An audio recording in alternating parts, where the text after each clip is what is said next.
Fala aí, galera. Aqui é o JP e hoje a gente vai dar sequência ao nosso estudo dos sais, ok? A função inorgânica sal.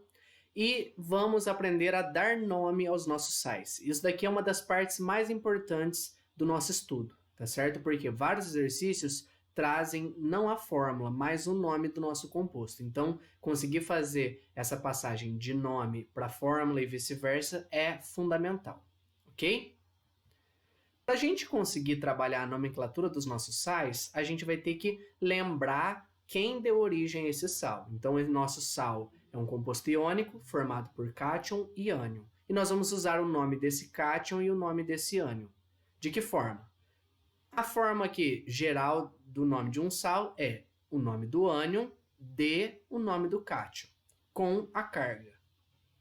Alguns detalhes importantes, né, para a questão do cátion aqui primeiro. Então, geralmente, o nome do cátion não muda, né? Ele é levado pelo mesmo nome do elemento. Então, por exemplo, eu falo elemento sódio, cátion sódio, ok? Mesmo tendo carga, enfim, é o mesmo nome. Elemento magnésio, cátion magnésio, tá? Quando que eu preciso usar a carga? Vamos lembrar, é o mesmo raciocínio com a relação das bases que a gente já viu. Então, justamente quando eu tiver um elemento que tem mais de uma valência, ou seja, pode ter mais de uma carga, aí eu preciso colocar essa carga em números romanos após o nome, tá certo? Então, se lá nas bases eu precisava para minha base numerar o meu cátion, aqui para o sal que derivou dessa base, eu também preciso manter essa numeração, tá certo? Lembrando os casos que não precisam de carga, não precisa colocar o valor aqui da carga em números romanos. Quais são eles? São os cátions da família 1A. Qual que é a família 1A? Já aprendemos, vale a pena lembrar. Guarda por Linacama, Robson Crusoe em francês. Elementos: lítio, sódio, potássio, rubídio, césio, frâncio. Cátions da 2A. Bete Magrela casou com o senhor Barão Ratão. Berílio, magnésio, cálcio, estrôncio, bário e rádio. Então, todos esses daqui, esses elementos, eu não coloco a carga na frente.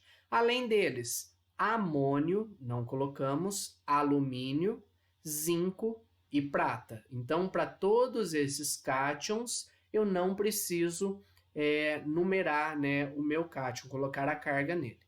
Agora a gente vai lembrar o nome dos ânions. Então, vamos relembrar lá da nossa aula dos ácidos.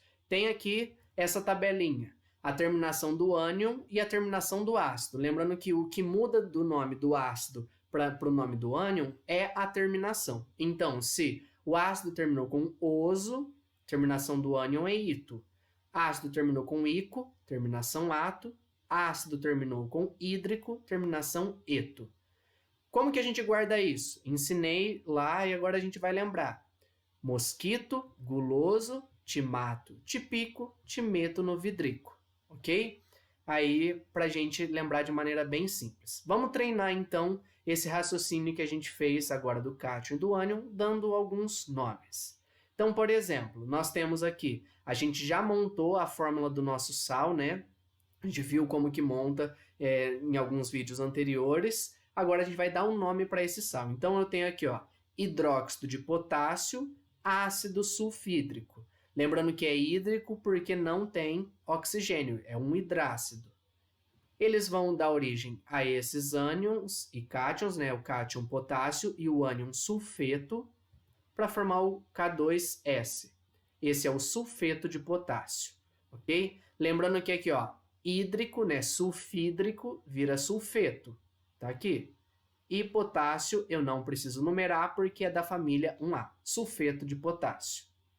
Outro exemplo que a gente fez, hidróxido de cálcio, ácido sulfúrico. Sulfúrico porque está lá no padrão do Boconô-Clossopô que a gente já viu.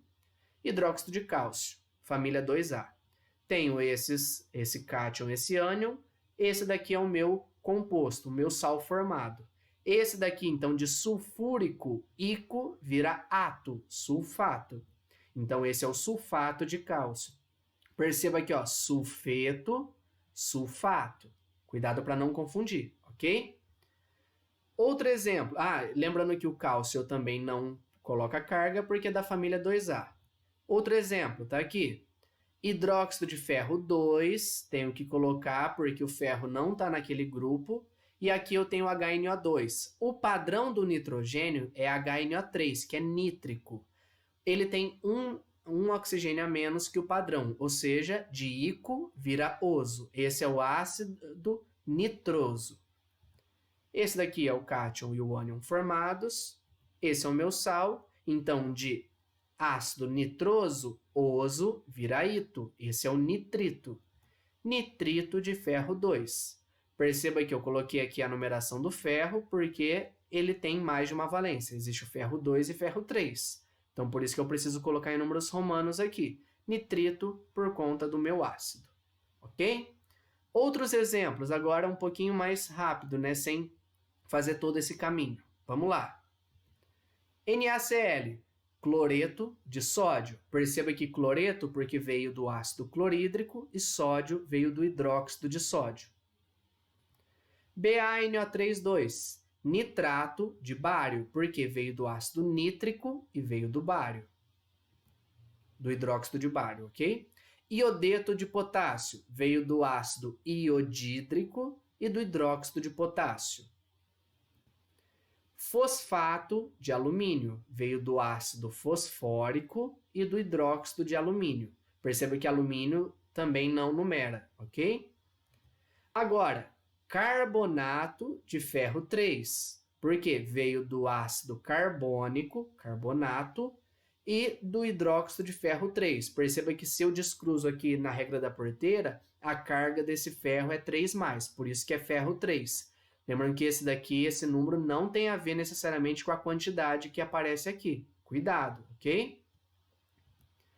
NH4Br, brometo, veio do ácido bromídrico, de amônio, veio do hidróxido de amônio, ok? Esse aqui é um exemplo que eu falei lá no primeiro vídeo em que eu não tenho um metal. Eu tenho íons, né? Aqui o meu ânion e o meu cátion, mas eu tenho um sal que não é formado por um metal mais ametal, ok? Aqui, cianeto de ferro 2, veio do ácido cianídrico e do hidróxido de ferro 2, ok? Perceba que eu numerei porque tem diferença entre os ferros, ferro 2 e ferro 3. Sulfito de prata, perceba que veio do ácido sulfuroso e veio do hidróxido de prata. Prata não se numera. Iodeto de chumbo 2, ácido iodídrico, chumbo, hidróxido de chumbo 2, ok? Chumbo numera também. Carbonato de cálcio, veio do ácido carbônico, do hidróxido de cálcio. Sulfato de cobre 2, veio do ácido sulfúrico e do hidróxido de cobre 2. Hipoclorito de sódio, vamos entender aqui, ele veio do ácido hipocloroso e do hidróxido de sódio. Perceba que, como eu disse, só muda a terminação do ácido. Então, ele arrasta esse hipo, esse prefixo que tinha. Então, era hipocloroso, o ânion hipoclorito. Ok? K2HPO3. Cuidado aqui nesse caso e no próximo exemplo, tá? Isso daqui, esse ânion, veio do ácido fosforoso, ok? O ácido fosforoso tem apenas 2 hidrogênios ionizáveis. Então, esse H que está aqui não é ionizável. Isso aqui é um sal neutro, como a gente já viu nas classificações, tá? É um sal comum, não é fruto de neutralização parcial, tá? Então, é fosfito de potássio. Veio do ácido fosforoso e do hidróxido de potássio. E aqui também acontece isso, porque ele veio do ácido hipofosforoso, que tem apenas um H ionizável, que reagiu com o hidróxido de potássio. Então, esse é o fosfito de potássio, esse é o hipofosfito de potássio. Ok? Vamos ver agora alguns outros casos. Quando existe um cátion com mais de uma valência, a gente tem uma outra possibilidade de nomeá-los, igual lá nas bases a gente tinha. Qual que é essa possibilidade? A maior valência vai levar o nome do cátion com a terminação ico e a menor valência, o nome do cátion com a terminação oso. Por exemplo, eu tenho aqui, a gente viu que esse daqui é o carbonato de ferro 3. Ferro 3 é a maior valência do ferro, então eu posso chamar esse composto também de carbonato férrico, ok? Esse daqui é o cianeto de ferro 2, como a gente viu. Como o ferro 2 é a menor valência, eu posso também chamar esse composto de cianeto ferroso. Repeti lá nas bases o meu conselho, né? Falei lá, vou repetir aqui. Eu, particularmente, não gosto de utilizar essa notação porque não tem como a gente saber com certeza, pelo conhecimento que a gente tem, qual que é a valência sem se decorando. Tá? Então é mais fácil a gente usar a numeração em romano porque independe se tem valências acima ou abaixo. Tá? Não tem como errar. Agora, às vezes a gente acha que uma valência é a maior, usa ico, mas na verdade ela não é maior, existem outras. Ok? Então, é uma possibilidade, vocês podem encontrar em exercícios, não está errado, mas por segurança, essa primeira aqui é mais aconselhável, ok? Continuando. Como que a gente vai dar nome para os nossos hidrogenossais? Ou também chamados de sais ácidos? A gente vai usar esse termo aqui, ou esse termo, ou esse no nome. Por exemplo, aqui. Lembrando que o ácido carbônico tem 2 hidrogênios ionizáveis, mas aqui ainda sobrou um sem ionizar, ok? Então, esse aqui é o NaHCO3. Possibilidades para nome dele. Primeiro, hidrogeno-carbonato de sódio, perceba que é o carbonato com mais um hidrogênio. Tá aqui, carbonato com mais hidrogênio. Hidrogeno-carbonato. Ou também carbonato ácido, porque esse hidrogênio é ácido, de sódio. Ou quando eu tiver apenas um H+, né, no meu sal, eu também posso chamar de bicarbonato de sódio. Essa daqui é a mais comum no sentido comercial, tá? Então, esse composto aqui é muito presente no nosso dia a dia, laboratório, reações, enfim. Então, e hoje em dia, com relação a limpezas, 1001 utilidades desse composto, tá? Então, esse bi não significa que eu tenho 2 de alguma coisa. Significa o quê? Que é uma coisa ácida. Bicarbonato, hidrogeno-carbonato, mesma coisa. Então, qualquer uma dessas 3 está correto. Lembrando que esse bi só é usado quando eu tenho apenas um hidrogênio sem ionizar. Outro exemplo, vamos ver aqui. Eu tenho aqui o meu dihidrogeno-fosfato de potássio. Então, o ácido fosfórico tem 3 hidrogênios ionizáveis. Aqui ele perdeu apenas um, sobraram 2 que ainda podem ionizar, por isso dihidrogeno. Então, tem que colocar quantidade. Ou também fosfato diácido de potássio. Aqui não existe essa possibilidade de falar bifosfato, tá? Por quê? Esse bi, como eu disse, é só quando tem um H ainda a ser ionizado. E aqui, como tem 2, não posso. Então, ou eu uso esse primeiro ou esse segundo nome. Os 2 estão corretos. Isso para hidrogenossais, ok? Agora para hidroxissais, ou chamados sais básicos, também fruto de uma neutralização parcial. Tá aqui, como que eu vou dar nome? Ou eu chamo de hidroxicloreto de magnésio, hidroxi, porque tem o OH ainda.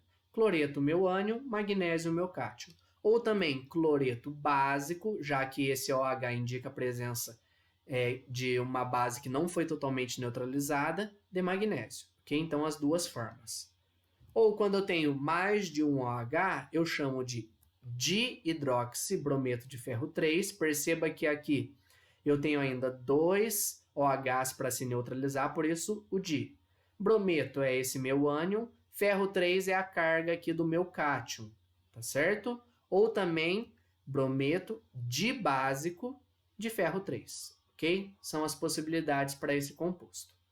Outros casos, vamos ver aqui.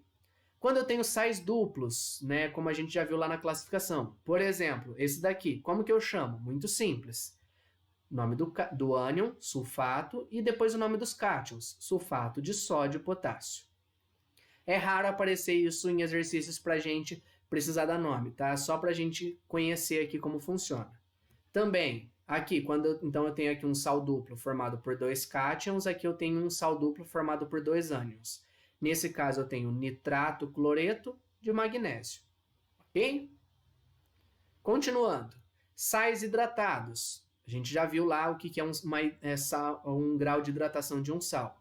Por exemplo, aqui, como que eu vou chamar esse composto? A gente viu a cor desse composto aí alguns slides para trás, tá certo? Esse daqui é o cloreto de cobalto 2, porque é a carga do cobalto nesse caso. E como eu tenho 2 águas de hidratação, dihidratado, ok? E aqui eu tenho o sulfato de cobre 2, também a carga do cobre, pentahidratado. Ok? Então, é só eu dar o nome do sal anidro, né, normalmente, e depois só acrescentar quantas águas tem com a palavra hidratado. Beleza?